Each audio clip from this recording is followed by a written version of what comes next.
کر رہا ہوں میں. بڑی بڑی اللہ نے خواتین کو صلاحیتیں دی ہیں, جن میں ایک صلاحیت یہ بھی ہے کہ آپ کی جوانی, بوڑھاپے کی عمر 60 سال تھی, ریٹائرمنٹ کی عمر 60 سال تھی, اس نے 40 سال میں آپ کو ریٹائرمنٹ کے قابل بنا دیا, مینٹلی ریٹائر کر دیا اس نے. آپ آفس میں جا کے آپ نے استعفیٰ دے دیا, بھائی 60 سال تک میں انتظار, بولو نا بھائی, نہیں کر سکتا. تو اس چیز پہ پیسہ خرچ کرو. سمجھ رہے ہو کہ نہیں؟ اپنی اولادوں کے لیے بھی اچھا رشتہ ملتا ہے, ریلیشن بنتا ہے بھائی نکاح سے, اس پہ پیسہ خرچ کرو. کرتے ہی نہیں. ابھی دیکھ لو نا, وہ میں نے پہلے ایک صاحب کے ذمہ لگایا رشتے کرانے کا نا, انہوں نے 10,000 روپے فیس رکھی. میرا اس میں کوئی وہ نہیں تھا بھائی, میں نے کہا آپ کی مرضی, فری میں کراؤ, کمیشن لے کے کراؤ, میری بلا صحیح, یہ آپ جانو, میرے پاس ٹائم نہیں ہے رشتے کرانے کا. انہوں نے 10,000 روپے رکھ دی فیس.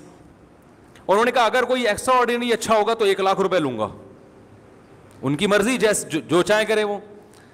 یعنی انہوں نے کہا کہ اگر کسی کی شادی میں نے کرائی ایسی جگہ جو بہت ہی اچھا رشتہ ہوا, لڑکی والوں سے 1 روپیہ نہیں لیا انہوں نے, لڑکے والوں سے, کہ اگر میں نے بہت اچھی جگہ نکاح کرا دیا تو پہلے بتاؤں گا کہ یہ رشتہ ہے, لیکن اس کے میں کتنے لوں گا, 1,00,000.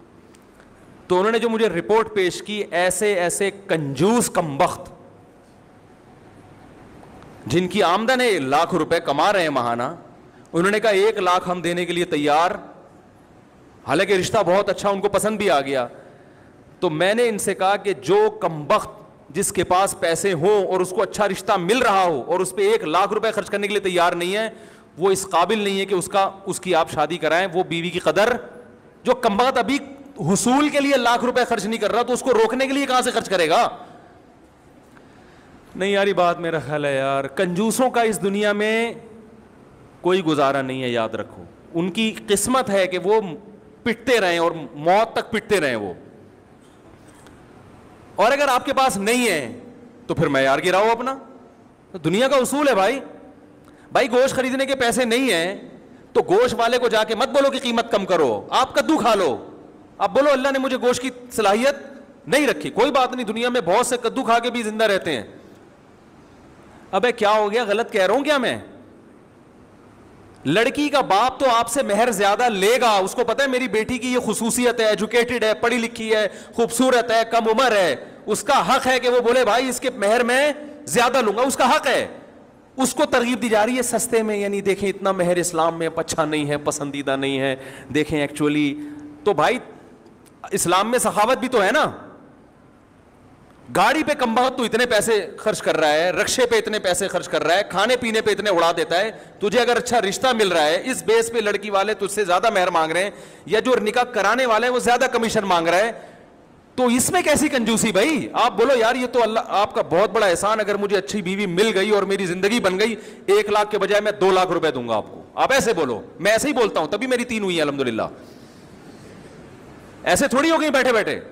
میں نے کسی کے ذمہ لگایا کوئی اچھا رشتہ بتاؤ, انہوں نے کہا یہ رشتہ ہے لیکن وہ مہر زیادہ مانگ رہے ہیں. میں نے کہا اس ڈبل کر دو, اتنی جتنی استطاعت ہو. بعض جگہوں انکار بھی کیا, میں نے کہا بھائی ڈبل تو کر دو, لیکن پھر جو بچے پہلے سے ہیں پہلے ان کا حق ہے, ان کو تو کھلاؤ نا پہلے. نہیں یاری تو رہنے دیں, ایسا ہی رہیں جیسے ہے نا. بس اس پہ خوش. ذاتی مکان, میرا کوئی ذاتی مکان نہیں ہے, نہ ذاتی پراپرٹی ہے. بنا بھی سکتا ہوں, اللہ بہت دے دے تو بنا لوں گا. میرے نام سے ممکن ہے کوئی کہے کہ فلاں پراپرٹی آپ کے نام سے, وہ پھر مجھ سے الگ میں ملے تو میں بتاؤں گا اس کی کیا کہانی ہے. تو ذاتی جو ہے نا, نبی صلی اللہ علیہ وسلم فرمائے نحوست کتنی چیزوں میں ہے؟ 3 چیزوں میں. گھر میں, گھر کا مطلب کیا ہے کہ ذاتی گھر ہے, بے شک ہوادار نہیں ہے, دھوپ روشنی کا انتظام نہیں ہے, ہے بھائی, کشادہ نہیں ہے. گھر کشادہ ہو, ہوادار ہو, دھوپ کا انتظام ہو, روشنی آتی ہو, یہ چیز, اور پڑوسی اچھے ہوں. یہ چیزیں نہیں ہیں, نہ کم بخت دھوپ کا کوئی انتظام ہے. گھر مرغی کا ڈڑبا لگ رہا ہے, 80 گز کے گھر میں 12 بچوں کو ایک کمبل میں ٹھونسا ہوا ہے بھائی, لیکن فخر اس پر ہے ذاتی گھر ہے. سرجانی ٹاؤن میں میرا, بولو نا, ذاتی گھر ہے. تو پاگل پنے کی علامت ہے. اللہ کے بندے کرائے پہ رہ لیتا, کیونکہ آپ کو یہ کہ یہ اینٹ آپ کی ذاتی ہو, اس کی آپ کی باڈی کو یہ چیز سمجھ میں نہیں آتی. کہ یہ روشن دان آپ کا لگا ہوا, یہ پنکھا, باڈی کہتی ہے پنکھے سے ہوا مل رہی ہے کہ نہیں مل رہی ہے, باڈی کو دھوپ چاہیے نا. کیا ہو گیا بھائی؟ آپ کو پتا ہے میری ایک پنجاب یونیورسٹی کے ایک پروفیسر جو بہت ہی سینئر پروفیسر ہیں, انوائرمنٹ پہ ان کی یعنی مہارت ہے, جو انوائرمنٹ پہ جو ہے نا پی ایچ ڈی بھی کیا ہوا ہے انہوں نے, اور انوائرمنٹ پہ ان کے بہت مقالے بھی ہیں کہ ماحول انسان کی صحت پہ کیسے اثر انداز ہوتا ہے. انہوں نے بتایا, ایک میٹنگ تھی ان سے, انہوں نے کہا کہ اچھا وہ مجھ سے ملنے کے لیے آئے تھے اسپیشلی, اور ملنے کے لیے اس پر آئے تھے کہ یہ جو آج کل خواتین نسل روکتی ہیں اور کہتی ہیں صحت خراب ہوگی, میں نے آپ کا بیان سنا ہے کہ نسل روکنے سے خواتین کہتی ہیں صحت اچھی ہوگی, زیادہ پیدا ہوں گے تو صحت خراب ہوگی. تو آپ کا میں نے بیان سنا ہے, میں آپ کو اپریشیٹ کرنے کے لیے آیا ہوں کہ میڈیکلی 100% درست ہے, نسل روکنے سے عورت کی صحت برباد ہوتی ہے, بچے پیدا کرنے سے برباد نہیں ہوتی, نیچرل ہے.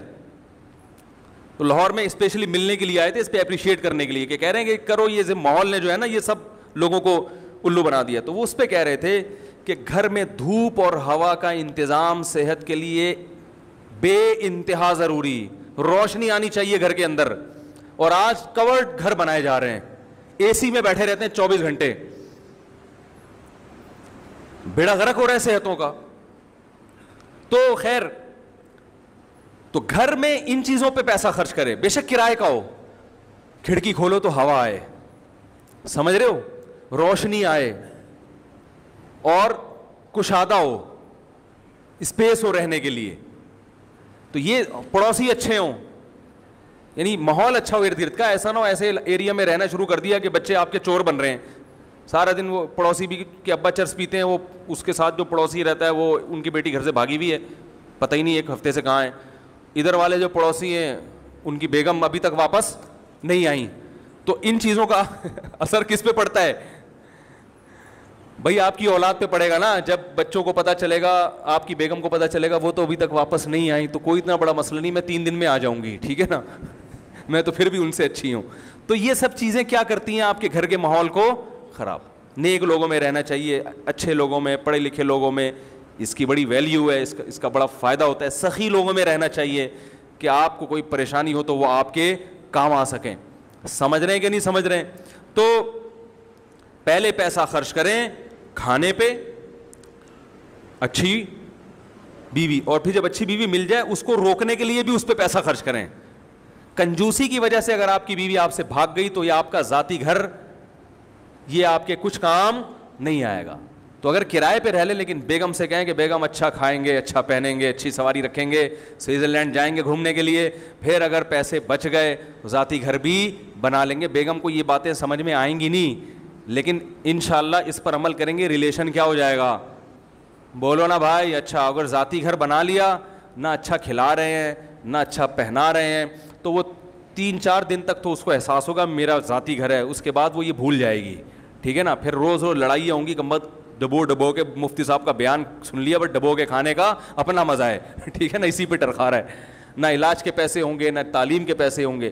تو 3 چیزوں پہ خوب پیسہ خرچ کرو, خوراک اور شادی پہ خرچ کرو پیسہ, اور سواری اچھی ہونی چاہیے, اور گھر اچھا کا مطلب بے شک کرائے کا ہو مگر کھلا ہوادار. اس کے بعد اگر آپ کی بچت ہے تو بھی میں اس سے پہلے ایک اور چیز کہتا ہوں کہ ذاتی گھر بنانے کے بجائے وہ پیسے سے پراپرٹی خریدو بیچنے کے لیے. سمجھ رہے ہو؟ اس میں پروفٹ زیادہ ہے.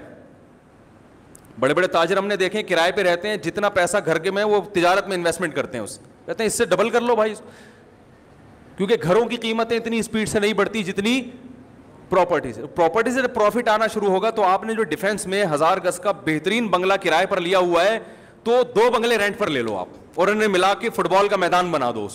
ایک مثال دے رہا ہوں کہ حقیقت نہ سمجھیں اس کو, یعنی اس سے بھی لگژری گھر لے لو آپ رینٹ پر, سمجھ رہے ہو. اور جب کوئی غربت کا تانا دے ہائے تم تو ساری زندگی اپنا پلاٹ نہیں بنا اپنا مکان نہیں بنا سکے, لوگ اس غربت کے تانے سے بھی ڈرتے ہیں, تم تو رینٹ پہ رہتے ہو, آپ بولو میرے بحریہ ٹاؤن میں 10 پلاٹ ہیں, زیادہ فری ہونے کی ضرورت نہیں ہے. اور تم نے چونکہ ذاتی بنگلہ خرید لیا, تمہارے پاس کوئی پراپرٹی نہیں ہے. میرے پاس اللہ کا شکر ہے پراپرٹی بہت ہے, آؤ کبھی دکھاؤں گا آپ کو, بتاؤ کتنے پیسے چاہیے. کیونکہ جو تجارت کرتا ہے نا اس کے مال میں اللہ برکت دیتے ہیں. اور اگر آپ سمجھتے ہو اس وقت آپ کہتے ہو نہیں مجھے پراپرٹی نہیں, مجھے ذاتی گھر چاہیے, تو ذاتی گھر بنا لو. کیا خیال ہے بھائی؟ یا اتنا اللہ نے دیا کہ پراپرٹی کا کاروبار بھی چل رہا ہے اور ذاتی گھر بھی, تو دونوں کام کر لو. اس اسٹیج پہ آ کے میں لوگوں کو ذاتی گھر سے منع بولو نا نہیں. تعلیم بھی اچھی دے دی, کھا بھی اچھا لیا, بنیادی بیسک تمام ضرورتیں پوری ہو گئیں, تو پھر چلو یار اپنی دیوار ہو جائے تو بہت اچھا ہے, اپنا پنکھا اپنی دیوار, ایک تھوڑی سی خوشی رہے گی, میرا ذاتی گھر ہے. لوگ کہتے ہیں بچے, تو بچوں کا مسئلہ نہیں ہوتا, بچوں کا تو فوراً بکتا ہے سب پراپرٹی, وہ یعنی جو ذاتی مکان ہے نا بک جاتا ہے, وہ بچے نہیں رہ سکتے, شادیاں ہوں گی ان کے, وہ اتنے گھر میں کیسے سارے ٹھسیں گے, سب الگ الگ ہوں گے, وہ مکان بیچ کے بلکہ پھڈے ہوں گے. تو وہ پراپرٹی کو بیچنا آسان ہوتا ہے, مکان کو بیچنا مشکل. بچوں کو بولو پراپرٹی بنا دی, میں مر رہا ہوں, تو جس کو جو گھر چاہیے ہوگا پراپرٹی میں سے حصہ نکال کے سرجانی ٹاؤن میں 80 گز کا, سمجھ رہے ہیں, خرید لینا, اور چاہو تو اسی سٹائل میں زندگی گزارنا جیسے شاہانہ میں نے زندگی گزاری ہے. Thanks for watching. Don't forget to like, comment, share and subscribe to Mufti Tariq Masood Speeches channel.